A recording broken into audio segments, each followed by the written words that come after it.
જય સ્વામિનારાયણ બધાને. લાસ્ટ આપણે ડિસ્કસ કરતા હતા સાદું લોલક.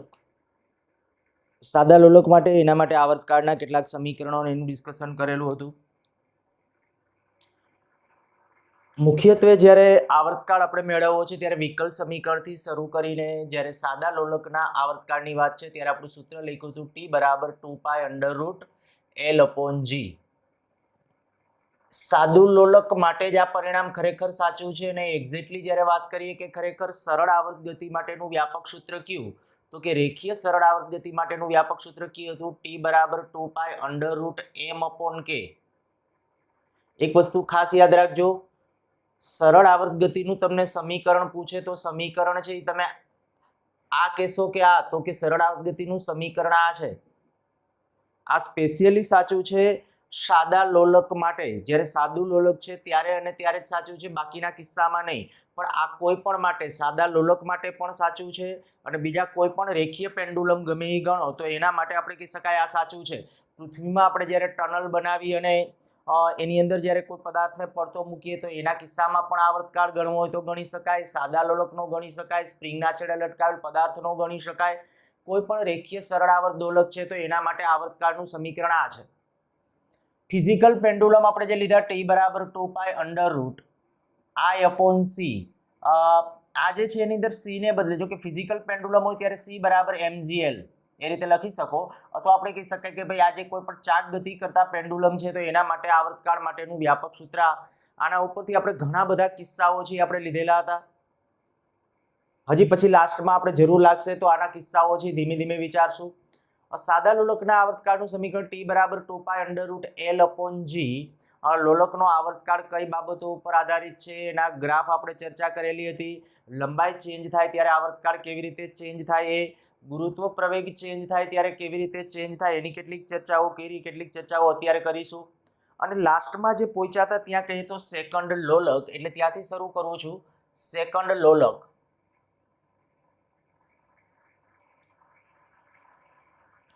જે લોલકનો આવર્તકાળ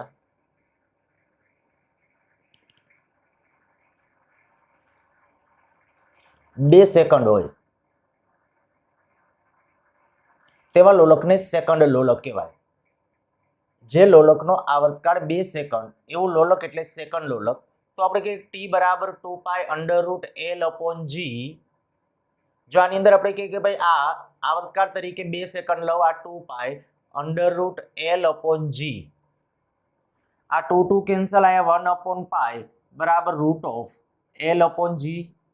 પરંતુ ગુરુત્વ પ્રવેગ G નું મૂલ્ય 10, એને બદલે હું એમ લઉં કે π² લઈ લઉં. 3.14 નો વર્ગ એટલે લગભગ 9 એટલે 10 ની નજીક થશે. G બરાબર π² લેતા π² લઈ લેશું એટલે કેટલું થઈ જશે? 1/π, અથવા વર્ગમૂળ 1/π² બરાબર L/π². G ને બદલે π² મૂકેલું છે તો L બરાબર 1 મીટર. તમને એમ કે ભાઈ સેકન્ડ લોલકની લંબાઈ કેટલી હોય, તો સેકન્ડ લોલકની લંબાઈ કેટલી? 1 મીટર. રિયલમાં જો કોઈ શૂન્યાવકાશી ચેમ્બર લઈ અથવા એકદમ અવગણી આપણે કે બીજા કોઈ બાહ્ય અવરોધક બળો ન હોય એવી સ્થિતિમાં તમે 1 મીટર લંબાઈની દોરી લઈ એના છેડે કોઈ નાનકડી દરદાર વસ્તુ ટાંગી અને એને તમે દોલનો આપશો. નાના દોલનો આપીને ટ્રાય કરવી હોય તો કરજો અને મોટા દોલનો આપીને ટ્રાય કરવી હોય તો કરજો. આવર્તકાળ એનો એક્ઝેક્ટલી 2 સેકન્ડ રહેશે. મીન્સ કે એને આ બાજુથી અહીંયા જતા 1 સેકન્ડ લાગે અને અહીંથી પાછું આમ જતા 1 સેકન્ડ લાગે. ટૂંકમાં કહેવાનો અર્થ આપણો આ છે કે ભાઈ એને એક દોલન પૂરું કરવા માટે કેટલો સમય લાગે? 2 સેકન્ડ. એટલે કદાચ તમને એમ પૂછે કે ભાઈ સેકન્ડ લોલકની લંબાઈ કેટલી હોય, તો સેકન્ડ લોલકની લંબાઈ કેટલી? 1 મીટર. બરાબર, આ પરિણામ આપણે ખાસ યાદ રાખશું. અચ્છા, સેકન્ડ લોલક અથવા આમ તો કોઈ પણ લોલક, સાદું લોલકની આપણે જ્યારે વાત કરીએ તો સાદા લોલકનો આવર્તકાળ એના કંપ વિસ્તાર ઉપર આધારિત છે તો નહીં. એને તમે નાના દોલનો આપો કે મોટા દોલનો આપો કોઈ ફેર ન પડે. હિંચકામાં ક્યારેક તમે હિંચકતા હશો, એમાં તો જો કે આંતરિક ઘર્ષણ બળો હોય, પણ છતાંય અહીંયા તમે અનુભવ કરી શકશો. કદાચ તમે એમ કે ભાઈ નાના હિંચકા, આપેલ હિંચકા માટે આપેલ એક હિંચકો ફિક્સ હોય તો એની અંદર હું તમને કહું કે ભાઈ તમે ગમે ત્યારે જે બળ લગાડીને તમે એને દોલનો આપશો તો એ એક મિનિટની અંદર કદાચ 10 દોલનો 20 દોલનો કરતા હશે તો 1 મિનિટની અંદર 10 થી 20 દોલનો થશે. પછી તમે એના મોટા દોલનો આપો તોય ભલે, નાના દોલનો આપો તોય ભલે. તમારે કોઈ બીજું બાહ્ય બળ એટલે કે હા આપણા પગ વાંકા ચૂકા કરીને જે બાહ્ય આવર્તક બળ લગાડો એ ઓકે, પણ બીજું આપણે કંઈક પગ જમીન સાથે અથડાવીને એને રોકવાનો પ્રયત્ન કરીએ કે એવું કંઈ નહીં, એવા પ્રકારના બળો નહીં લગાડવાના. તો એવા સંજોગોની અંદર આ હંમેશા જે દોલનો થતા હશે, નાના દોલનો આપતા હશો તોય જેટલા દોલનો થશે એટલા જ મોટા દોલનો આપશો તો પણ એટલા જ દોલનો થશે.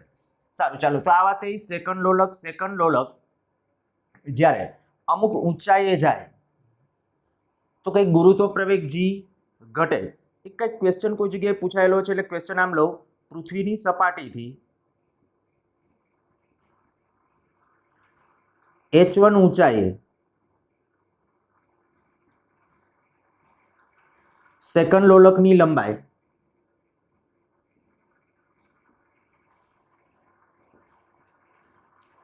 L1 છે અને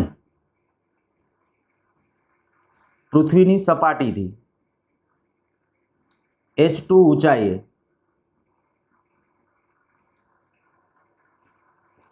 સેકન્ડ લોલકની લંબાઈ L2 છે. તો પૃથ્વીની ત્રિજ્યા અથવા h1 h2 વચ્ચેનો સંબંધ કે એ જોઈ લઈએ. આપણે પહેલા આપણે કહીએ કે ભાઈ સેકન્ડ લોલક માટે આવર્તકાળનું સમીકરણ શું છે? T બરાબર 2π√L/g. હવે ગુરુત્વ પ્રવેગ g, આપણે ગુરુત્વ પ્રવેગ g નું ડિસ્કશન કરવું છે. તો જો પૃથ્વીની સપાટીથી h1 ઊંચાઈએ, પરંતુ g બરાબર શું લખાય? તો કે પૃથ્વીની સપાટીથી તો GME RE પ્લસ h એનો સ્ક્વેર, આ રીતે લખી શકો. જો એ પરિસ્થિતિ આપણે અહીંયા મૂકી દઈશું આ સમીકરણની અંદર, તો આમ કહી શકીશ T બરાબર 2π√L, g ને બદલે GME RE પ્લસ h એનો સ્ક્વેર. આ પરિણામ થયું. હવે બે પરિસ્થિતિ આપણને કીધી છે. પૃથ્વીની સપાટીથી જ્યારે h1 ઊંચાઈએ હોય ત્યારે લંબાઈ L1. આવર્તકાળ તો આપણે કહી શકાય કે બે જગ્યાએ, કારણ કે સેકન્ડ લોલક જ કીધું. જો પૃથ્વીની સપાટીથી h1 ઊંચાઈએ સેકન્ડ લોલકની લંબાઈ, સેકન્ડ લોલક એટલે આવર્તકાળ કેટલો? 2 સેકન્ડ. તો h1 ઊંચાઈએ 2 સેકન્ડ હોય અને h2 ઊંચાઈએ 2 સેકન્ડ જ હશે. તો આપણે કહી શકાય કે અહીં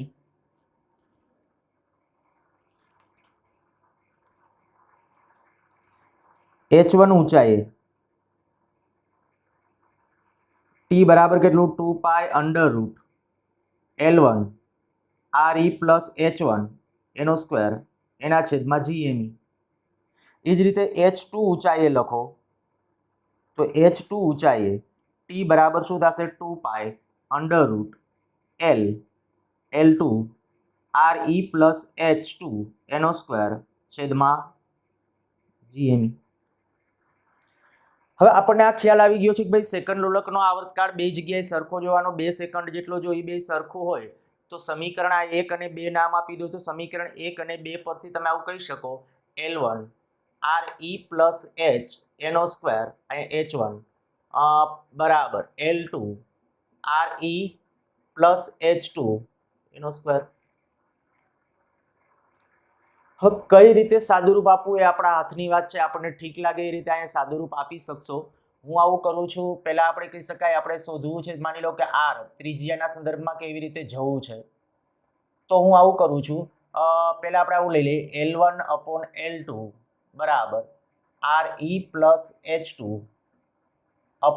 RE પ્લસ h1. આનો સ્ક્વેર સ્ક્વેર ન કરવો હોય તો આ બાજુ વર્ગમૂળ. અચ્છા પહેલા ચાલો એક વખત સ્ક્વેર રાખીએ અહીંયા. તો આ બાજુ વર્ગમૂળ એટલે √L1/√L2 બરાબર RE plus h2 RE plus h1. આની સાથે ગુણાકારમાં લઈ લો તો આવું થઈ જશે, RE/√L1 પ્લસ √L1 h1 બરાબર RE/√L2 પ્લસ √L2 h2.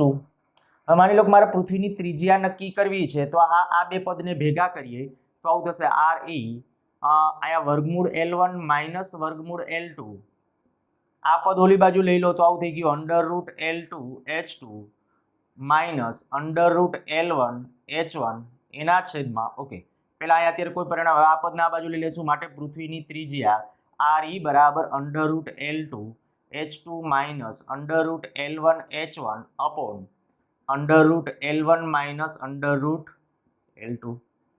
તો કંઈક જે તે વખતે એક જ વખત ક્યાંક ક્વેશ્ચન કોઈ એન્ટ્રન્સમાં પૂછ્યો તો ત્યારે પરિણામ કંઈક આવું આપ્યું હતું ભાઈ તો પૃથ્વીની ત્રિજ્યા કેટલી એટલે અહીંયા ધ્યાન રાખજો મેં રકમની અંદર તમને કીધું હતું મેં આ પૂરું નથી કર્યું પણ તો પૃથ્વીની ત્રિજ્યા ઈ કેટલી તો પૃથ્વીની ત્રિજ્યા જે આવશે એનો કંઈક સંબંધ કંઈક આપણને આ રીતે મળશે સેકન્ડ લોલક માટે. અચ્છા હવે આવી રીતે આમ કે હું આવો કોઈ ક્વેશ્ચન બનાવીને તમને કહું ચંદ્રની સપાટી પર સેકન્ડ લોલકની લંબાઈ કેટલી આવડવું જોઈએ. ટી બરાબર 2π√L/g આવર્તકાળ સેકન્ડ લોલક એટલે તો 2 સેકન્ડ લેવાનો છે. આ 2 સેકન્ડ લો.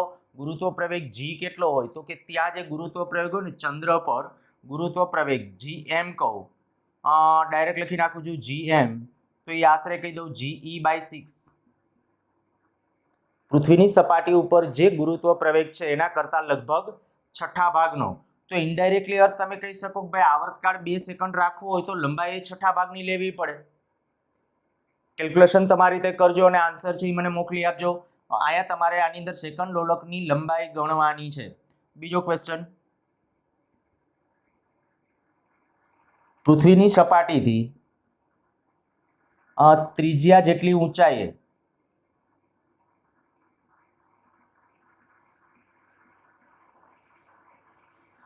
સેકન્ડ લોલકની લંબાઈ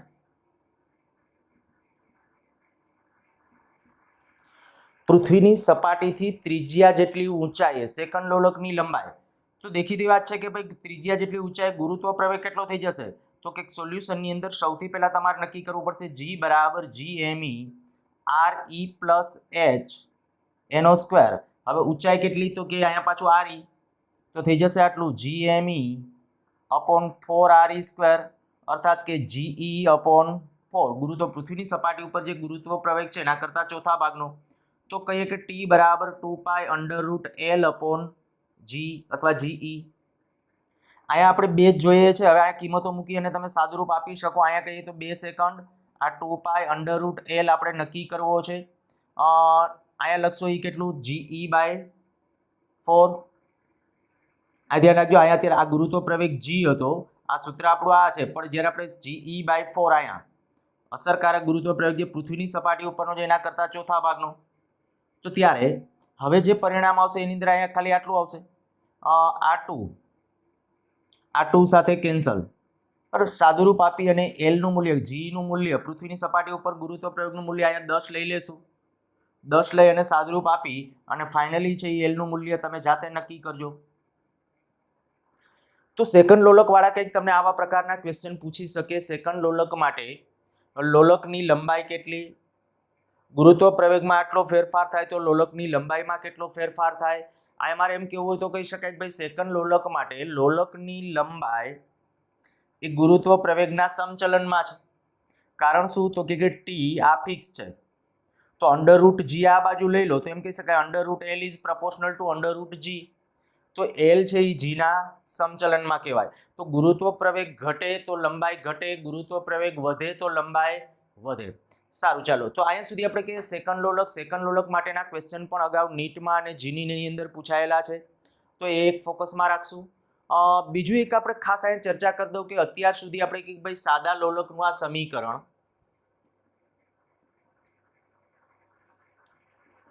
સાદા લોલક નો આવર્તકાળ T બરાબર 2π√L/g તો જ સાચું છે જો L છે ને એ પૃથ્વીની ત્રિજ્યા કરતા ખૂબ નાનું હોય. ખાસ મગજમાં રાખજો જો લોલકની લંબાઈ આપણે જે લોલક લેતા હોય જનરલી 1 મીટર 2 મીટર 3 મીટર એવી રીતે લંબાઈના લોલકો લેતા હોઈએ. હવે એવી રીતે 1, 2 કે 3 મીટર લંબાઈનું જો લોલક હોય તો એના દોલનો જ્યારે આપણે ગણતા હોય ત્યારે ઓકે આ સમીકરણ વાપરી શકો. પણ હું એમ કહું કે માની લો કે તમે એવું લોલક બનાવ્યું જેનું આધાર બિંદુ ક્યાંય છે, આધાર બિંદુ ક્યાંય છે, ખૂબ મોટા અંતરે છે અને પૃથ્વીની સપાટીની તદ્દન નજીક રહીને દોલન થાય તો લોલકની લંબાઈ પૃથ્વીની ત્રિજ્યાની સાપેક્ષ અવગણીય નથી. અને જો એવી રીતે અવગણીય નથી તો ત્યારે એવા સંજોગોની અંદર આવર્તકાળનું સમીકરણ જો L એ RE ની સાપેક્ષ અવગણીય ન હોય તો T બરાબર તમારે લખવું જોઈએ 2 pi under root RE upon 1 plus RE upon L into G.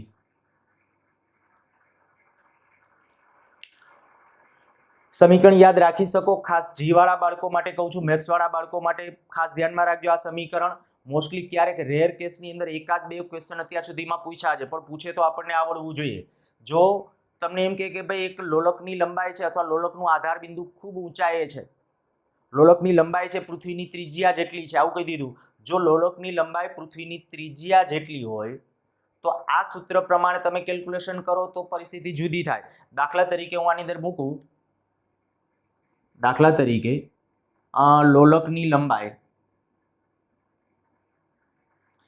L બરાબર RE હોય એટલે કે કેટલું, જે લોલકની લંબાઈ આપણે કહીએ છીએ પૃથ્વીની ત્રિજ્યા જેટલી, એટલી લાંબી દોરી લીધી અવગણીય દળ ધરાવતી, અને એ કિંમતો અહીંયા મૂકો તો T બરાબર 2 pi under root RE upon 1 plus RE upon RE into G.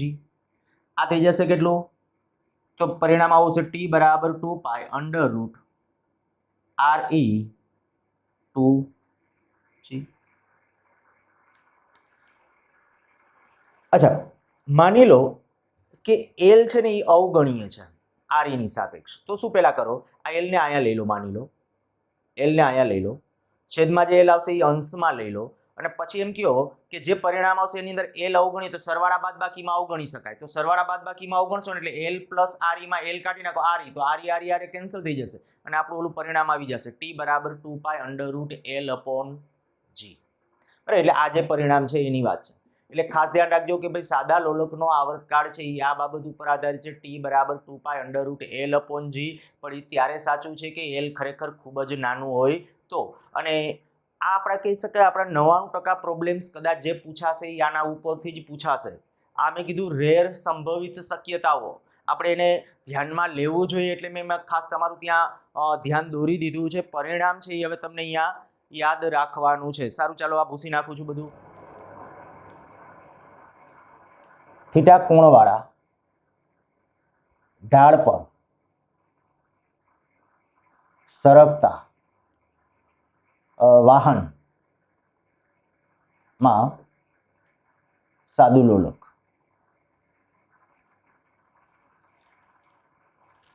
માની લો કે આ એક ઢોળાવ છે, થીટા કોણવાળો ઢોળાવ.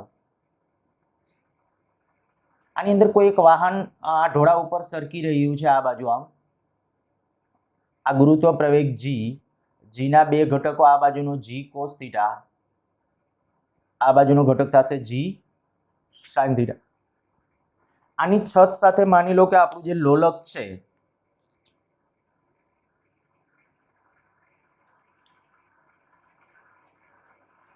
આના જે દોલનો થશે એ દોલનોનો આપણે આવર્તકાળ નક્કી કરવો છે. હવે દેખીતી વાત છે કે ભાઈ આ થીટા કોણવાળા ઢોળાવ પર વાહન સરકતું, જો વાહન સ્થિર હોય તો ખાસ ધ્યાન રાખીએ, જો વાહન સ્થિર હોય, માની લો કે અહીંયા કંઈક પાર્ક કરેલું છે કે એવું કંઈ છે, તો એવા સંજોગોની અંદર આવર્તકાળ, તો આવર્તકાળ T બરાબર 2 pi under root L upon G, કોઈ ચેન્જ ન આવે. ધ્યાન રાખજો, જો વાહન સ્થિર હોય, નોંધ કરીને અહીંયા આપણે વધારામાં, જો ઢોળાવ ઉપર વાહન સ્થિર હોય તો T બરાબર 2 pi under root L upon G. ખાસ અહીંયા એ પરિસ્થિતિ એક મગજમાં રાખતા રહેજો. તમને એમ થાય કે ભાઈ ઢોળાવ આમ આવી ગયો તો અસરકારક ગુરુત્વ પ્રવેગના ઘટકો આ બાજુનો જી કોસ થીટા, આ બાજુનો જી સાઇન થીટા. અહીંયા એવું કંઈ ન આવે, જી કોસ થીટા, જી સાઇન થીટા નહીં. એટલા માટે કારણ કે જસ્ટ હું તમને એમ કહું કે માની લો કે ભાઈ વાહન આવી રીતે આમ સ્થિર ઊભું છે. અસરકારક ગુરુત્વ પ્રવેગ કેટલો એના દોલનો માટે, કેને કારણે બળ લાગશે તો કે જીને પરિણામ. અચ્છા, જ્યારે હું વાહન આમ કરી નાખું તો શું દોલક આમ રહેશે કે આમ જ રહેશે? ફરીથી હું એમ કહું છું કે આ વાહનનો ડબ્બો છે, એની છત છે, છત સાથે લોલક આવી રીતે આમ છે, આના દોલનો આ રીતે આમ થાય છે, તો એના ઉપરનો અસરકારક ગુરુત્વ પ્રવેગ જી છે. હવે કીધું કે માની લો કે એને ઢોળા ઉપર રાખ્યું એટલે આમ રહેશે નમેલું, તો શું લોલક આમ રહેશે? નહીં, લોલક આમ નથી, લોલક આમ જ રહેશે અને અહીંયા આમ જ દોલનો કરશે. તો કે એના અસરકારક ગુરુત્વ પ્રયોગમાં કોઈ ફેર ન પડે. પરિણામે ત્યારે આવર્તકાળ T બરાબર 2π √L/g. પણ હવે આપણી વાત છે કે ભાઈ આ વાહન ગતિ કરે.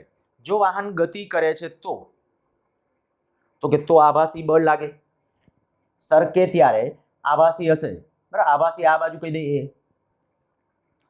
હવે મારે એમ કહેવું પડે કે ખરેખર આની ગતિ માટે જવાબદાર જે બળો છે, આ ગુરુત્વ બે પ્રવેગોથી, એક ગુરુત્વ પ્રવેગ જી અને બીજો પ્રવેગ કયો એ, આ બે પ્રવેગની અસર હેઠળ. તો હું અહીં આટલું લખું, જી ઇફેક્ટિવ, અહીં જી ઇફેક્ટિવ બરાબર આ બે પ્રવેગનું પરિણામી √g² + a² + 2ga કોસ ક્યુ લખ્યું છે √a² + b² + 2ab cos θ વાળું આ પરિણામી. આ બે સદિશો છે, આ જી અને એ. અચ્છા, એ બે વચ્ચેનો એંગલ કેટલો? તો કે આ એંગલ થીટા, આ એંગલ 90, તો આ લખીશ cos 90 + θ. બરાબર સમજો મેં શું કર્યું છે? આ જી, આ બાજુનો પ્રવેગ એ, આ બે પ્રવેગોનો પરિણામી પ્રવેગ નક્કી કરું છું, એને કહું છું જી ઇફેક્ટિવ. તો g² + a² + 2ga cos 90 + θ. અચ્છા, હવે એની અંદર 90 + cos 90 + θ એટલે ચરણ કયું થઈ જશે? બીજું 90 + θ અને વિધેય બદલાય જાય, કોસનું સાઇન. બીજા ચરણમાં કોસ કેવો હોય? માઇનસ. તો પરિણામ આવું થશે √g² + a² - 2ga sin θ. વળી આકૃતિ ઉપરથી જુઓ, પરંતુ a બરાબર એ આભાસી યાને સંતુલતું હશે, a બરાબર g sin θ. જો આમાં a ને બદલે g sin θ મૂકું શું થાય? g² + a² ને બદલે g² sin² θ - 2 આ g આને બદલે a sin, તો g² sin² θ.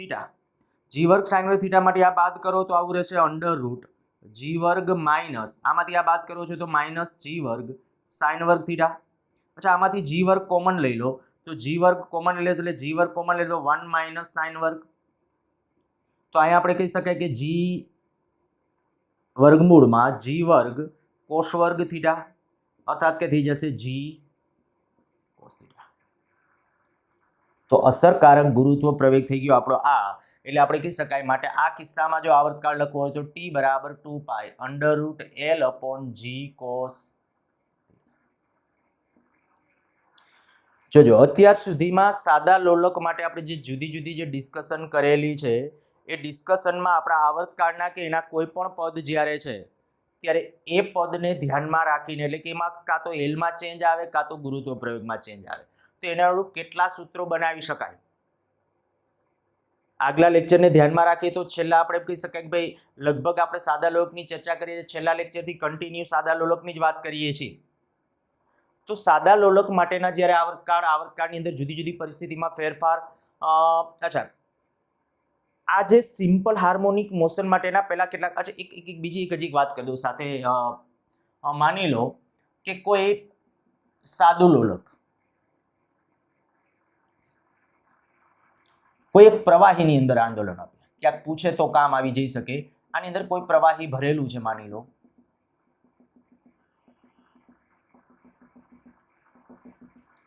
આ જે પ્રવાહી છે એની ઘનતા સિગ્મા કહું છું. આ જે ગોળો છે, ગોળાની ઘનતા ρ છે. ρ ગ્રેટર ધેન સિગ્મા છે તો જ પ્રવાહીની અંદર રહેશે, નહીં તો ઉપર ફ્લોટ થશે, તરશે. ગોળો બાંધી દીધો, આની ઘનતા વધુ છે એટલે એ પ્રવાહીની અંદર રહેશે.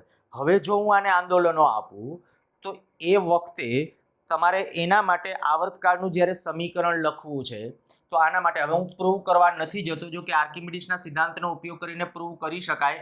ટી બરાબર 2π√L upon 1 minus sigma upon rho into G. આ મેં બીજું કંઈ નથી કર્યું, અસરકારક ગુરુત્વ પ્રવેગ નક્કી કર્યો છે અને અસરકારક વજન બળ તો કેટલી વાર આપણે નક્કી કર્યું છે. જો તમને ખ્યાલ હોય તો અસરકારક વજન કેટલી વખત નક્કી કર્યું છે. વાયુના ગતિવાદની અંદર પણ મેં એક દાખલો છે, લાસ્ટમાં છેલ્લા 2 દાખલાઓ હતા એમાંનો છેલ્લેથી બીજો દાખલો જ્યારે આપણે કરતા હતા ત્યારે પણ અસરકારક વજન આર્કિમિડીઝના સિદ્ધાંત પ્રમાણે નક્કી કર્યું હતું. એવી રીતે અસરકારક ગુરુત્વ પ્રવેગ જો લો ને તો એમાં દળ કાઢી નાખવાનું, બાકીનું જે કહેવાય એને અસરકારક ગુરુત્વ પ્રવેગ કહેવાય. તો અસરકારક ગુરુત્વ પ્રવેગ આટલો હશે. તો આ પરિણામ છે પણ ખાસ યાદ રાખી શકો કે જ્યારે લોલક છે, ટૂંકમાં આમાં એમ કહી શકાય આ લોલક છે તો પ્રવાહીમાં છે એનો આવર્તકાળ ચેન્જ થશે, પણ આવી રીતે આમ હોય. માની લો આ દ્રઢ આધાર ઉપરથી કોઈ સ્પ્રિંગ છે, સ્પ્રિંગના છેડે હું કોઈ બ્લોક બાંધી દઉં છું અને એને પ્રવાહીની અંદર આંદોલનો આપું.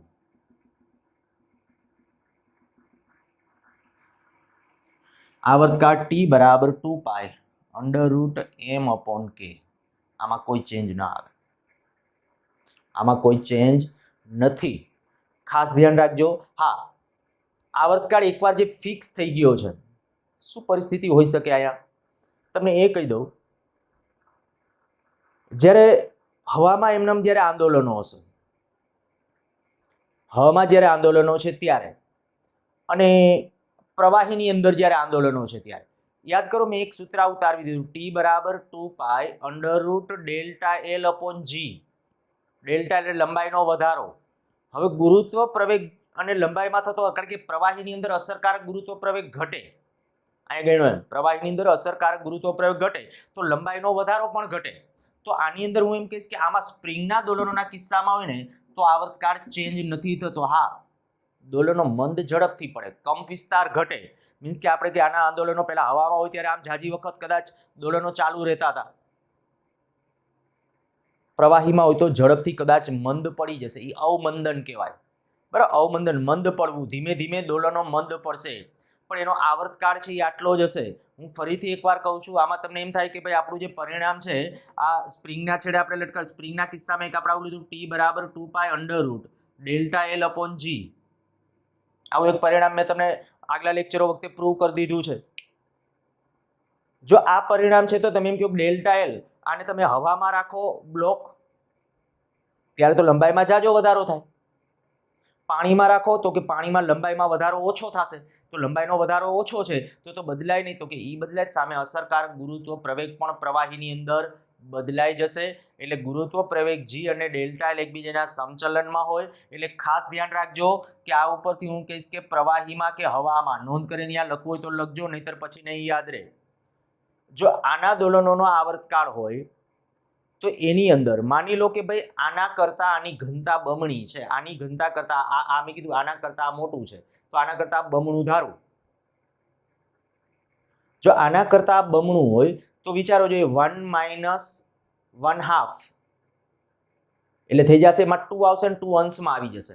તો આવર્તકાળ છે ને એ √2 ગણો થઈ જશે. આવર્તકાળ કેટલા ગણો? √2 ગણો થઈ જશે. આવર્તકાળ વધશે, દોલનો મંદ પડશે. એક એ ધ્યાન રાખજો, આવર્તકાળ વધવો, હું એમ કહું આવર્તકાળ એટલે એક દોલન પૂરું કરવા માટે લાગતો સમય વધે તો એનો ઇનડાયરેક્ટલી અર્થ કે ભાઈ દોલનો છે એ ધીમા પડ્યા કહેવાય. ઝડપી થતા હશે, આવર્તકાળ ઓછો છે, ઝડપી દોલનો હોય તો આ મારે એમ કહી શકાય કે ભાઈ આવર્તકાળ વધે પ્રવાહીમાં. આ એક નોંધ કરીને, પ્રવાહીમાં આવર્તકાળ ઘટે અર્થાત દોલનો મંદ પડે. પણ આ દોલનો પ્રવાહી કે હવામાં ફેર પડતો નથી. તો આજે કેટલીક બાબતો આપણે ખાસ સાદા લોલકના સંદર્ભમાં જે ડિસ્કશન અને લગભગ મને યાદ હતું એમાંનું મોટા ભાગનું આપણે કવર કરી લીધું છે. તો એની સ્થિતિને એકાદ બે સમીકરણો એક બીજા તમને લખાવી દઉં.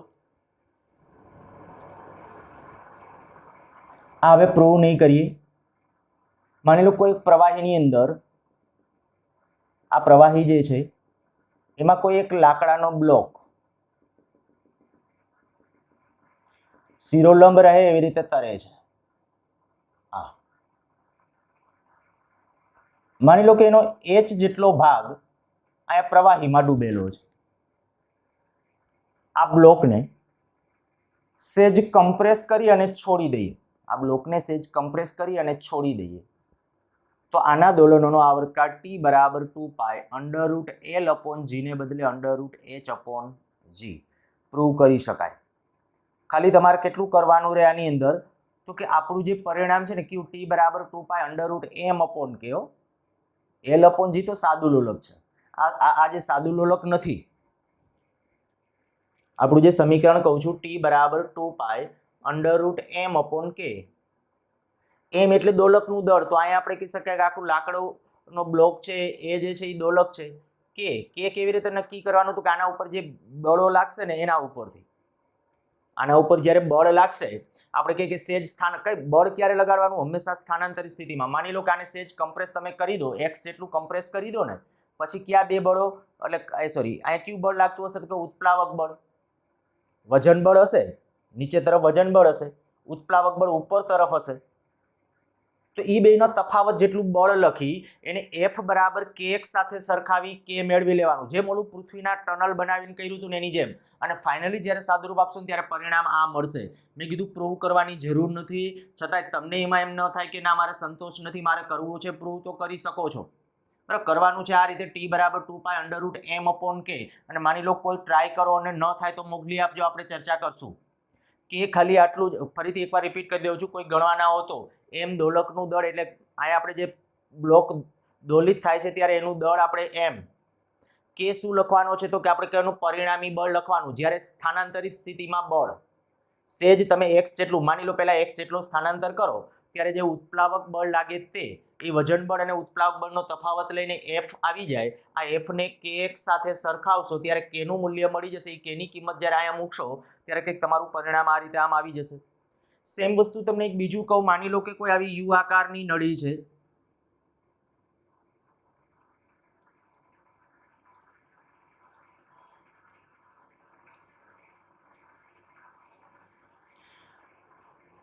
આમાં કંઈક માની લો કે પ્રવાહી છે આ રીતે.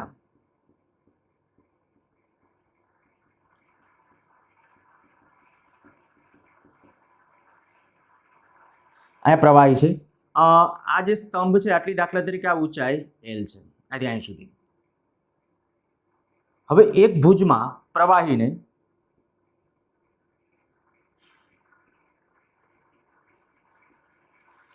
સહેજ સ્થાનાંતરિત કરી છોડી દેતા આવર્તકાળ T બરાબર 2π √L/g. આ L એટલે આ સ્તંભની લંબાઈ. એક ભુજામાં જે પ્રવાહી છે એ પ્રવાહીના સ્તંભની લંબાઈ એટલે ત્યારે આપણે એ કહી દઈશું એ કેટલું L. અરે ક્લિયર હશે અહીંયા સુધીના? લગભગ મેં તમને મોટા ભાગના ઇક્વેશનોને લખાવી દીધું છે. અને હા, સ્પ્રિંગના કિસ્સામાં હજી જો એકાદ બે આપણે પ્રશ્નો ચર્ચા કરીએ. સ્પ્રિંગના કિસ્સામાં તમને એક આ કહી દઉં. સ્પ્રિંગના કિસ્સામાં આપણું આવર્તકાળનું સમીકરણ ડાયરેક્ટલી આ છે T બરાબર 2π √m/k. જો એની અંદર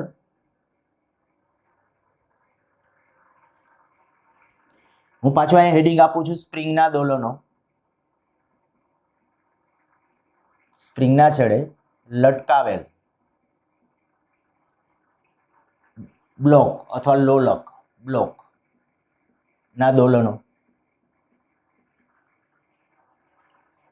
T બરાબર 2π √m/k. બીજું લખું છું T બરાબર 2π √m પ્લસ ms/3/k. ભારિત સ્પ્રિંગ એટલે કે સ્પ્રિંગ જે છે ને જ્યારે દળ ધરાવતી હોય, આ દળ રહિત સ્પ્રિંગ.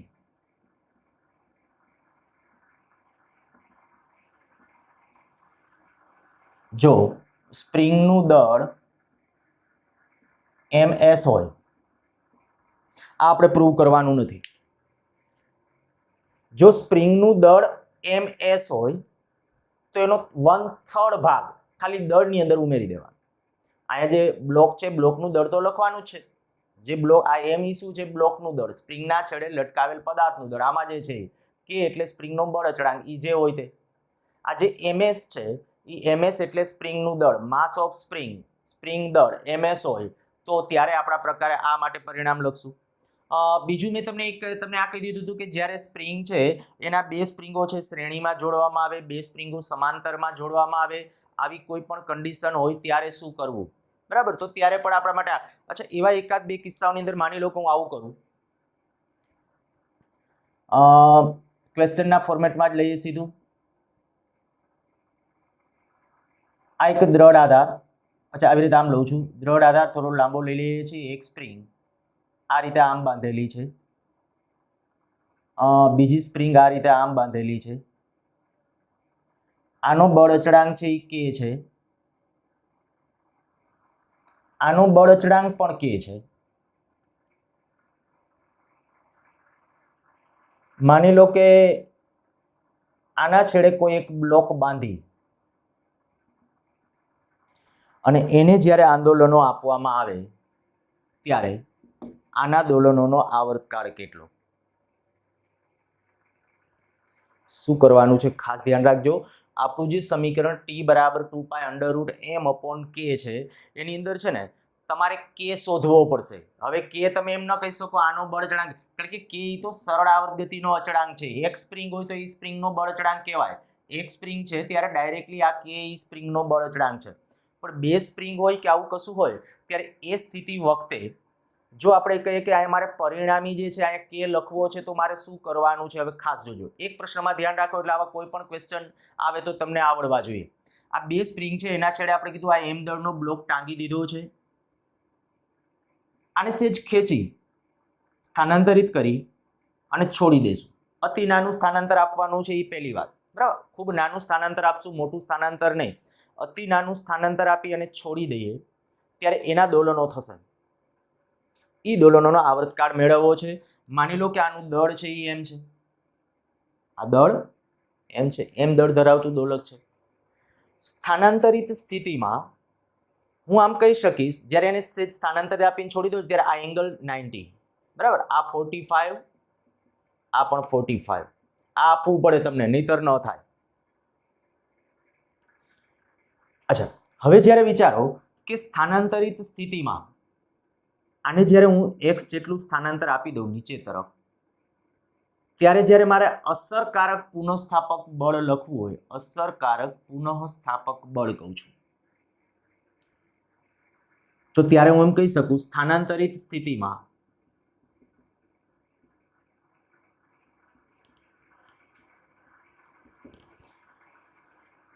આ જ્યારે માની લો કે હું આને x જેટલું આમ નીચે ઉતારું, જોજો આને સ્થાનાંતર કેટલું આપું છું? x. સમજો, આ x જેટલું સ્થાનાંતર આપું તો આ પોઈન્ટ x જેટલું નીચે ઉતરશે. શું આ સ્પ્રિંગની લંબાઈ x જેટલી વધશે? તો કે નહીં. ફરીથી હું જે બોલું છું કે આ અત્યારે બ્લોક અહીંયા છે, આ બ્લોકને હું x જેટલો આમ નીચે તરફ ખેંચું છું તો આ પોઈન્ટ x જેટલું નીચે ઉતરશે. શું આ સ્પ્રિંગની લંબાઈમાં x જેટલો વધારો થશે? તો આપણો જવાબ છે ના. સ્પ્રિંગની લંબાઈમાં x જેટલો વધારો ન થાય. સ્પ્રિંગની લંબાઈમાં જે વધારો થશે એ કેટલો હશે? તો કે દેખીતી વાત છે કે જો આ પોઈન્ટ x જેટલું નીચે ઉતરે તો x નો આ તરફનો ઘટક જેટલો થશે ને એટલું નીચે ઉતરશે. એટલે હું એમ કહી શકીશ કે આ સ્પ્રિંગની લંબાઈમાં વધારો, તો અહીંયા આપણે અત્યારે આવી સ્થિતિ થઈ, આમ બળ લાગશે એક પુનઃસ્થાપક, કારણ કે લંબાઈ વધશે એટલે પુનઃસ્થાપક બળ તો આમ જ લાગવાનું છે. આ બાજુ આમ ક્રિએટ થશે f. આ f મારે આની અંદર કહું f લખવું છે. જો બેનો બળ અચળાંક k છે ને તો આપણે લખશું f બરાબર -k x/√2. એવી રીતે આની અંદર f બરાબર -k x/√2. શું કામ આવું કર્યું છે? તો કે આ જ્યારે x જેટલું નીચે ઉતરે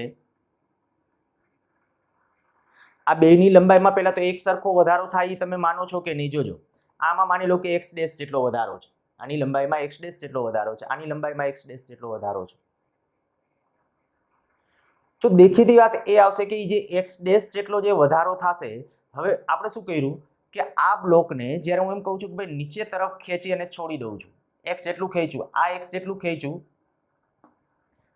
તો આની લંબાઈમાં એક્સ કરતાં કંઈક વધારો થશે, એ ઓછો થશે એવું તો પાક્કું છે, કારણ કે આ પોઈન્ટ એક્સ જેટલું નીચે ઉતર્યું છે, તો આ લેન્થ એક્સ જેટલી નથી વધવાની. કેટલું? તો કે એંગલ 45 છે, તો એક્સ કોસ 45 કેટલી લંબાઈ વધશે? X cos 45. ધ્યાન રાખજો, આ એક્સ કોસ 45 એટલે મેં લખ્યું છે એક્સ અપોન √2. તો એક્સ કોસ 45 તમારે હજી ડિટેલમાં થોડુંક લખવું હોય તો લખી શકો કે અહીંયા જે પુનઃસ્થાપક બળ ક્રિએટ થશે, એ પુનઃસ્થાપક બળ એની અંદર ખરેખર કેટલું છે? તો કે પુનઃસ્થાપક બળ kx હોય, પણ આની લંબાઈમાં જો x1 જેટલો વધારો હોય, આની લંબાઈમાં x1 જેટલો વધારો, તો આની લંબાઈમાં કેટલો? x1, તો ખરેખર પુનઃસ્થાપક બળ kx1, આ kx1, પણ x1 નું મૂલ્ય કેટલું? કે આને x જેટલું સ્થાનાંતરિત કરી લખીએ, જ્યારે બ્લોકને x જેટલો નીચે તરફ ખેંચવામાં આવે ત્યારે દરેક સ્પ્રિંગ ની લંબાઈમાં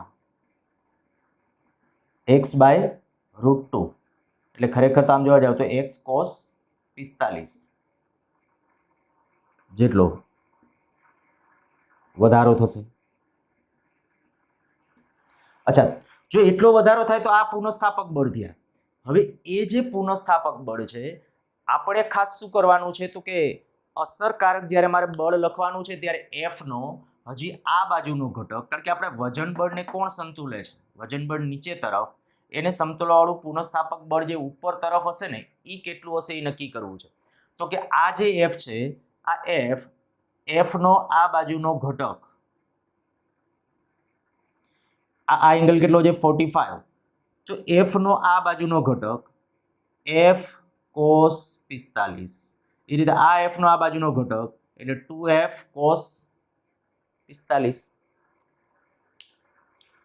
તો હું અહીંયા એટલું કહીશ કે સ્થાનાંતરિત સ્થિતિમાં જે એફ નેટ છે, એફ નેટ જે પરિણામી બળ અહીંયા લાગતું હશે, દોલિત સ્થિતિની અંદર વાત કરીએ છીએ, જ્યારે દોલનો આપો છો ત્યારે એ વખતે જ્યારે એના ઉપર બળ લાગતું હશે ત્યારે એ બળ, અથવા બીજી અર્થમાં સાદી પરિભાષામાં તમને હવે એટલી તો ખબર પડી ગઈ, પહેલા પ્રારંભમાં માની લો કે સંતુલન હતું, પ્રારંભમાં સંતુલન હતું. ક્યારે? જ્યારે અહીંયા આપણે બ્લોક આપણે ટાંગેલું ત્યારે વજન બળ mg અને ઓલું ઉપર તરફનું જે બળ હતું બે એકબીજાના બેલેન્સમાં હતા. હવે સ્થાનાંતરિત સ્થિતિમાં આપણે કહી શકાય કે ભાઈ બળની અંદર ખરેખર કેટલો વધારો થશે, કેટલો ફેરફાર થશે. તો હવે અહીંયા દાખલો આમ પૂરો થઈ ગયો કહેવાય. કઈ રીતે? તો કે અહીંયા તમે એમ કહી શકો એફ નેટ જો તમારે આના ઉપરનું પરિણામી બળ લખવું છે, તો પરિણામી બળ કેના જેટલું આવશે? અહીંયા વજન બળ નીચે તરફ, ઉપર તરફ કેટલું? 2f cos 45. પુનઃસ્થાપક બળ કયું? એફ નેટ, એની અંદર પુનઃસ્થાપક બળ કયું? તો કે પુનઃસ્થાપક બળ આવશે 2f cos 45. તો 2f cos 45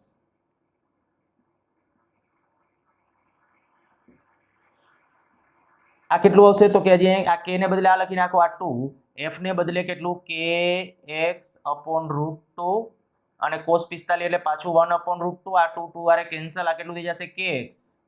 f બરાબર, તો આનો અર્થ એવો થાય કે આને f બરાબર kx સાથે સરખાવો, માટે આવર્તકાળ t બરાબર 2π √m upon k. અચ્છા, એવું માની નહીં લેતા કે અહીંયા એવું આવ્યું m upon k એટલે કોઈ ફેર ન પડે. આ કિસ્સામાં ફેર નથી પડતો, કારણ કે મેં અહીંયા જે આપ્યું છે અને આ જે પરિસ્થિતિ આપી છે, બે કે બળ અચળાંક ધરાવતી સ્પ્રિંગ છે, પ્લસમાં બે વચ્ચેનો એંગલ 90 આપ્યો છે. એંગલ બદલાઈ જાય એટલે આ આન્સર બદલાઈ જાય, ત્યારે આ આન્સર બદલાઈ જશે. આના માટે એક બીજી મેથડ પણ છે, પણ એ હવે આખું ચેપ્ટર પૂરું થઈ જશે પછી લાસ્ટમાં કદાચ સ્પેશિયલ જી માટે જ આપણે એક ઉર્જા મેથડ કરી, એનર્જી મેથડ કરીને ગણતરી કરવી હશે તો કરશું. અત્યારે માત્ર એક સિમ્પલ ખાલી ફોર્મેટની અંદર આવા એકાદ બે ક્વેશ્ચન લીધા છે.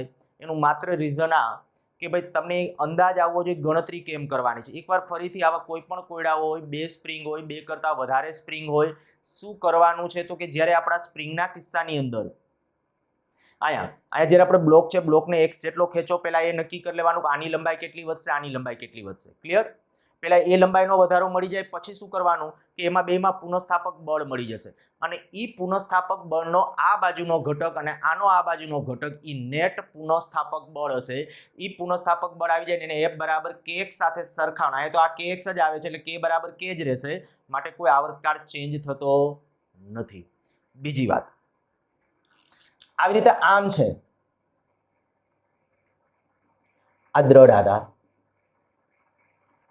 આ એક સ્પ્રિંગ, આ એક બ્લોક, માની લો કે આ બીજી સ્પ્રિંગ, અહીંયા દ્રઢ આધાર. આનો બળ અચળાંક છે એ K1 છે, આનો બળ અચળાંક K2 છે. આ એમ દળ ધરાવતો બ્લોક છે. મારે આના દોલનોનો આવર્તકાળ મેળવવો છે. શું કરવાનું તો કે આને x જેટલું સ્થાનાંતરિત કરો. આને જો x જેટલું સ્થાનાંતરિત કરો તો જ્યારે x જેટલું સ્થાનાંતરિત કરો ત્યારે સ્થાનાંતરિત સ્થિતિમાં હું ફરીથી આકૃતિ ડ્રો કરું છું. આ સ્થાનાંતરિત સ્થિતિવાળી આકૃતિ, આથી આ x જેટલું સ્થાનાંતર. અચ્છા, તો આ સ્પ્રિંગ દબાશે તો આમાં પુનઃસ્થાપક બળ કેટલું? K2x ઉપર.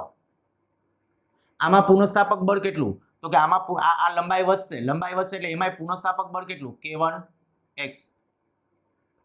જોઈ બ્લોકની લંબાઈ આમ વધી, એની વિરુદ્ધમાં F પુનઃસ્થાપક બળ કેટલું? તો કે આટલું આવશે, -K1x -K2x.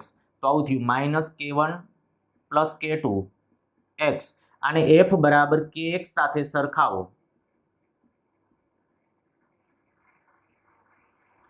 કેટલું આવશે? તો k બરાબર K1 + K2. તો આવર્તકાળનું સમીકરણ T બરાબર 2π √m/K1 + K2. તો હવે એક વસ્તુ આ મગજમાં રાખશું, આ સ્પ્રિંગોનું સમાંતર જોડાણ જેવું જ થાય. મેં આગલા લેક્ચર વખતે તમને દર્શાવી દીધું, આગલા અથવા એની પહેલાના લેક્ચર વખતે આપણે ડિસ્કસ કર્યું હતું. શ્રેણી જોડાણ હોય તો K ઇક્વિવેલન્ટ કેમ લખવાનો હતો? 1/K ઇક્વિવેલન્ટ બરાબર 1/K1 + 1/K2. બરાબર, એ રીતે લખતા હતા. અને સમાંતર જોડાણ હોય તો K ઇક્વિવેલન્ટ બરાબર કેટલું? K1 + K2. તો આ સમાંતર ગણાય. અને આવી રીતે આમ છે તો આ પરિસ્થિતિ પણ એક જ થઈ. માની લો કે આવી રીતે આમ છે,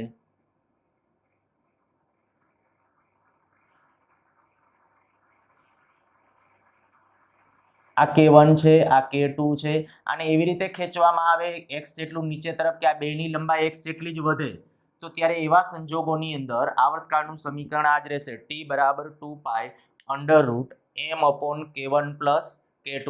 તો આ કહેવાય બધા ભારિત સ્પ્રિંગના દોલનો. એમાં ખાસ મગજમાં રાખવાનું છે, એમાં શ્રેણીવાળું, સમાંતરવાળું. બરાબર, એમાં આડાવડા કોમ્બિનેશન તમને આપી દે, આવા પૂછાયેલા છે. તમને એમ કીધું કે ભાઈ આવી રીતે આમ જ્યારે રાખેલું છે ત્યારે એના દોલનોનો આવર્તકાળ T1 મળે છે. એ જ બંને સ્પ્રિંગોને આમ રાખી અને દોલનો આપવામાં આવે તો એનો આવર્તકાળ T2 મળે છે. તો T1 અને T2 નો ગુણોત્તર કેટલો? તો દેખીતી વાત છે કે આના કિસ્સામાં જો તમને આવર્તકાળ આવડતો હોય તો આના કિસ્સામાં આવર્તકાળ એ જ આવે, તો એનો અર્થ કે ગુણોત્તર કેટલો થાય? 1. એવી રીતે માની લો બેને શ્રેણીમાં રાખે, એક સ્પ્રિંગ, બીજી સ્પ્રિંગ, પછી બ્લોક રાખે અને એના દોલનો આપે છે, તો એના આવર્તકાળનું સૂત્ર તમને ખબર છે, T બરાબર 2π √m/K ઇક્વિવેલન્ટ લખવાનો. K ઇક્વિવેલન્ટ એટલે કયો? K1 K2 K1 + K2. બે સ્પ્રિંગ હોય ત્યારે. અને આ સમાંતર જોડાણ માટે આ છે, તો ત્યારે ગુણોત્તર પૂછે તો એ ગુણોત્તર પણ આવડવો જોઈએ. તો આ સ્પ્રિંગના કિસ્સાના દોલનો થયા. અચ્છા, બીજું,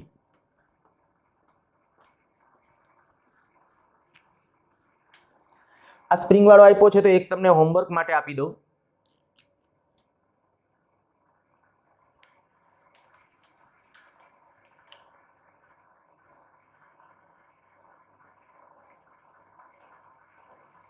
આ એક સ્પ્રિંગ, આ બીજી સ્પ્રિંગ,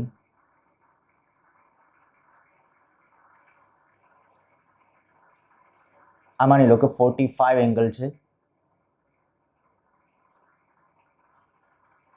અહીંયા એક બ્લોક, એમ દળ ધરાવતો બ્લોક.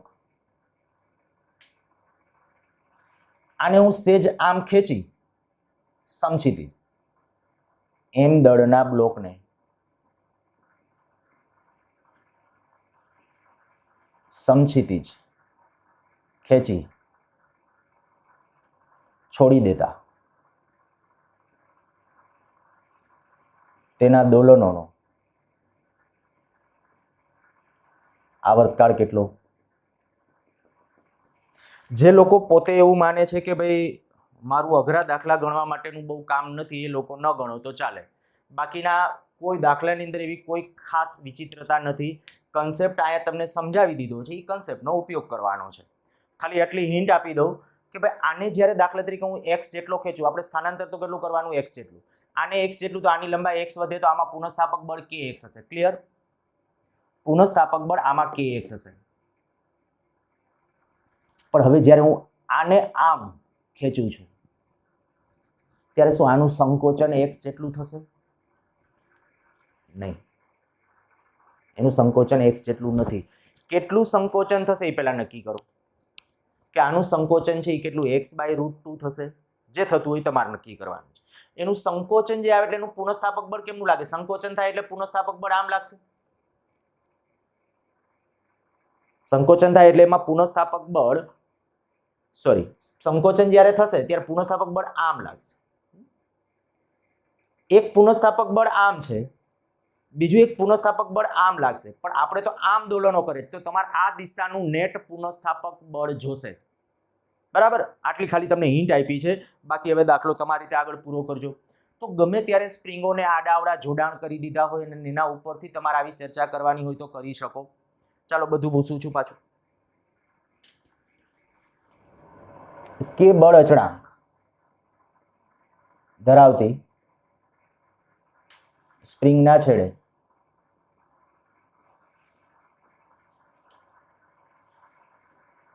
એમ દળ લટકાવી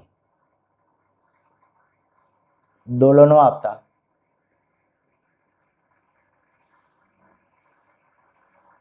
આવર્તકાળ ટી મળે છે. અહીંયા સરળ આવર્ત ગતિની જ વાત છે. બરાબર? આવર્તકાળ ટી મળે છે. આ સ્પ્રિંગના 2:3 પ્રમાણમાં 2 ટુકડા કરવામાં આવે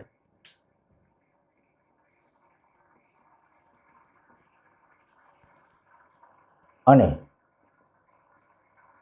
નાના ટુકડાના છેડે એમ દળ લટકાવી દોલનો આપવામાં આવે તો તેનો આવર્તકાળ કેટલો મળે? પહેલા તો કીધું કે બળ અચળાંક ધરાવતી આખી સ્પ્રિંગ છે, તો સ્પ્રિંગના કિસ્સામાં પ્રારંભિક આવર્તકાળ કેટલો? T = 2π√m/k. આને કીધું સમીકરણ નંબર 1. જ્યારે કોઈ પણ સ્પ્રિંગ છે આનો બળ અચળાંક છે આપણે કહીએ કે આ k છે, આ સ્પ્રિંગનો બળ અચળાંક k, આની લંબાઈ l છે. આ સ્પ્રિંગના 2:3 પ્રમાણમાં જ્યારે ટુકડા થાય, 2 ટુકડા આપણે કરી નાખીએ 2:3. આ નાના ટુકડાનો બળ અચળાંક k1 કહો, આનો બળ અચળાંક k2 કહો. આની લંબાઈ જે હશે કેટલી આવશે? તો કે 5 ટુકડા કર્યા છે. પહેલા 3 ટુકડા 2 ટુકડા એટલે 2:3 પ્રમાણ, એટલે 2:3. આ તમારે ટૂંકું કેમ વિચારવાનું? મેં અગાઉ શીખવાડેલું છે. સ્પ્રિંગ બળ વખતે જ્યારે ડિસ્કશન કરતા ત્યારે જ આ શીખ્યા છીએ. ખાલી રિપીટ કરી આ કે બળ અચળાંક ધરાવતી સ્પ્રિંગ છે, આ લંબાઈ l છે. હવે એના 2 + 3 એટલે પહેલા 5 ટુકડા કરી નાખો, પછી 2 ટુકડા ભેગા કરો એટલે આ કેટલું થાય? 2l/5. આ કેટલું થશે? 3l/5. કેમ કરવાનું કીધું સમજી ગયા છો? પેલા l લંબાઈ ધરાવતી અને કે બળ અચળાંક ધરાવતી સ્પ્રિંગ છે. હવે એના 2:3 પ્રમાણમાં ટુકડા કરવાના, તો 2 ને 3 5. એટલે પહેલા એવું માની લો કે આના 5 ટુકડા કરી નાખો, 2 ટુકડા પાછા ભેગા કરી નાખો, બીજા 3 ટુકડા ભેગા કરો એટલે જો 2:3 પ્રમાણમાં ટુકડા થઈ જાય, આનો ગુણોત્તર લો એટલે. તો અહીંયા હું એમ કહી શકીશ, અગાઉ ત્યારે જે કે k = 1/l હોય તો એવી રીતે k1 = શું આવે? 2l/5. k2 = કેટલું આવે? 3l/5. બસ તો હવે અહીંયા દાખલો પૂરો ગણી શકો. નાના ટુકડાની વાત હોય તો નાના ટુકડાનો બળ અચળાંક K1 છે. જો આ કિસ્સામાં એટલે નાના ટુકડા માટે એટલે આના માટે હું એમ કહું કે આવર્તકાળ T1 લખું તો 2π √ આપણે જો આનો બળ અચળાંક ખાલી નક્કી કરવાનો છે, દળ તો એમનેમ જ.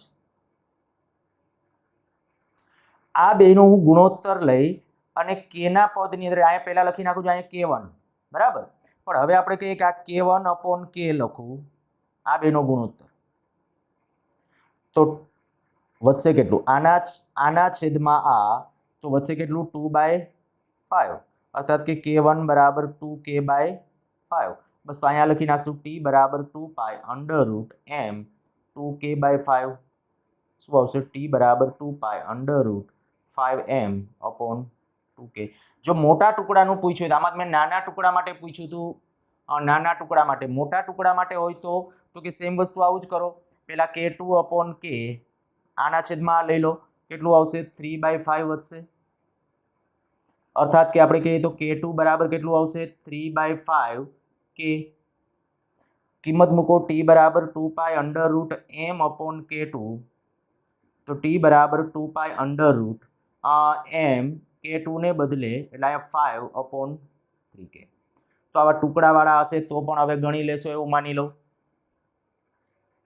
ગમે એટલા પ્રમાણમાં ટુકડા કરવામાં આવે તો એના ઉપરથી તમને એનો આવર્તકાળ મેળવતા આવડવું જોઈએ, શ્રેણી હોય તો આવડવું જોઈએ, સમાંતર હોય તો આવડવું જોઈએ, આડાઅવળી સ્પ્રિંગો જોડેલી હોય તો પણ તેનો આવર્તકાળ મેળવતા આવડવું જોઈએ, દળવાળી સ્પ્રિંગ હોય તોય આવડવું જોઈએ.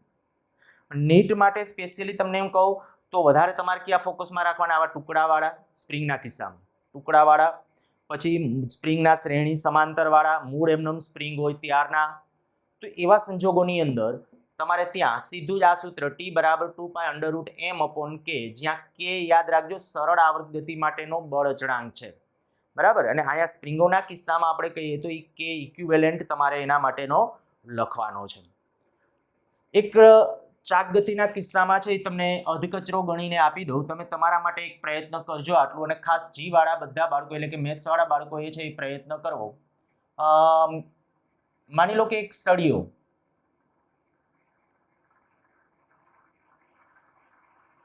આ એક સળિયો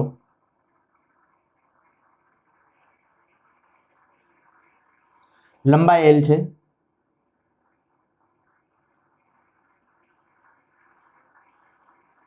અહીંયા એક સ્પ્રિંગ આ K બળ અચળાંક ધરાવતી એક સ્પ્રિંગ બાંધી દીધેલી છે, અને આ સ્થિતિમાંથી હવે એને થીટા જેટલા નાના કોણે ચલિત કરીને છોડી દેવામાં આવે.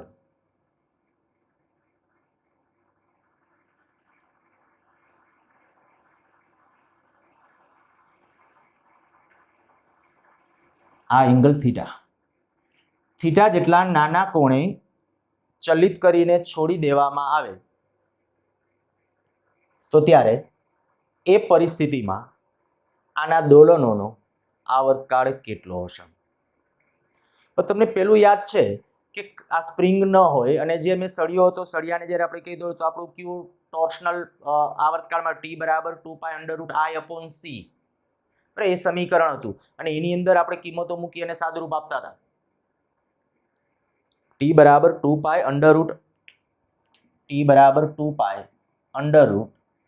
√I/C. તો આ જે છે આપણે જો ફિઝિકલ પેન્ડુલમ હોય કોઈ બાહ્ય આવર્તક તો અહીંયા MGL લખી શકો, બાકી આપણે કિસ્સામાં શું કરવાનું? ટોર્ક લખવાનું. હવે આમાં શું કરવાનું એની હિન્ટ આપી દઉં છું તમને. આ એટલે પહેલા તો જડત્વની ચાક માત્રા, તો આની જો આનું દળ M કહું, દળ M, લંબાઈ છે એ L છે, તો જડત્વની ચાક માત્રા અહીંયા I કેટલું આવી જશે? I = 1/3 ml², એમાં કોઈ ચેન્જ નહીં. હવે જ્યારે હું આને x જેટલું આમ સ્થાનાંતરિત કરું છું, આ x જેટલું આ માની લો કે આ x જેટલું આપણે સ્થાનાંતરિત કર્યું, તો આમાં પુનઃસ્થાપક બળ કેટલું ક્રિએટ થશે? પુનઃસ્થાપક બળ આમ લાગશે. આ બાજુનું આ જે બળ છે એ બળને હું F1 કહું છું. તો F1 કેટલું? તો કે -kx. અચ્છા, આ જે છે જો હું આ સ્થિતિ ચાપ કહું તો ચાપ બરાબર ત્રિજ્યા ગુણ્યા ખૂણો, થીટાના પદમાં જવું પડશે તો આપણે અહીંયા લખી શકાય માઇનસ કે એલ થીટા. શું કર્યું છે? આ ચાપ કહું, આટલી આ ચાપ વર્તુળાકાર માર્ગની જાણે કે આ ચાપ છે, તો ચાપ બરાબર ત્રિજ્યા ગુણ્યા ખૂણો, તો x બરાબર શું લખ્યું છે? L into theta. આ એક બળ, આ F1. અચ્છા, બીજું આનું વજન બળ mg હશે અહીંયા. તો જો મારે અહીંયા ટોર્ક લખવું હોય, ટોર્ક, તો બે બળને કારણે ટોર્ક આવશે. એક આને કારણે આવશે અને બીજું એક વજન બળ mg ને કારણે આવશે. હવે બંને ટોર્ક તમારે લખી કાઢવાના છે. તો વજન બળ mg જે છે, આ mg ના બે ઘટકો, એક આ બાજુનો ઘટક, એક આ બાજુનો ઘટક. mg નો આ બાજુનો ઘટક કયો હશે? mg નો આ બાજુનો ઘટક જો આ એંગલ થીટા હોય તો આ mg sin થીટા આવશે. એમાં થીટા કોણ સૂક્ષ્મ છે, બરાબર? તો આપણે એક કહીએ કે mg sin થીટા, એને આમ ખેંચશે, આ એક જ બાજુ, તો બે એક જ દિશામાં છે. આને માઇનસ કર્યું છે તો આ માઇનસ કરવાનું. આ બળ આ mg sin થીટા અને ગુણ્યા એની કાર્યરેખાનું લંબ અંતર કેટલું? L/2. અને બીજું ટોર્ક કેને કારણે? તો કે આ બળને કારણે, એટલે કે F1 ઇન્ટુ, અને એનું લંબ અંતર કેટલું? તો કે આશરે, કારણ કે નાનું કોણ હોય તો L જેટલું લઈ શકાય. આ minus mg theta L/2 minus F1 ને બદલે મૂકી દો કે L વર્ગ થીટા. અચ્છા, હવે આમાંથી થીટા એક કોમન કાઢવાનો છે, માઇનસ થીટા એક કોમન કાઢી લે તો mgL/2 પ્લસ KL વર્ગ થીટા. ટોર્ક ટો બરાબર સી થીટા સાથે સરખાવતા સી બરાબર કેટલું આવશે? mgL/2 plus KL square. અને હવે તો આવર્તકાળ લખવો હોય તો હવે લખી શકો t બરાબર 2π √I/c. 2 વર્ષ પહેલા હમણાં એક વખત આવી રીતે કંઈક ક્વેશ્ચન પૂછેલો હતો. પણ એક વસ્તુ હવે થોડું વ્યાપક, હું આ છેલ્લા જે 2 લેક્ચરોથી કન્ટિન્યુ જે ડિસ્કશન કરું છું એનો સારાંશ કહું તો આટલો કે ભાઈ આવર્તકાળનું મુખ્ય સમીકરણ જો જોવા ગયો, રેખીય સરળ આવર્તગતિનું સમીકરણ કયું તો કે આ t બરાબર 2π √m/k. જો સાદું લોલક હોય તો t બરાબર 2π √L/g. ક્યારે સાચું છે? તો કે જ્યારે નાના દોલનો હોય ત્યારે, સોરી, લોલકની લંબાઈ નાની હોય ત્યારે. અચ્છા, બીજી વાત, જ્યારે ફિઝિકલ પેન્ડુલમ તમે ગણવા જાવ તો એના માટેનું સૂત્ર આના ઉપરથી મળે, t બરાબર 2π √I/c. તકતી હોય, સળિયો હોય, અહીંયા વધારાના બળો હોય તો આ રીતે કેલ્ક્યુલેશન કરવાનું છે તમારે. દરેક વખતે હેતુ તો આ જ c મેળવી લેવાનો. આ જડત્વની ચાક માત્રા જાણતા હો તો કિંમતો મૂકો એટલે મળે. એકવાર ખાલી રિપીટ કરી દઉં છું, પછી લેક્ચર પૂરો કરીએ.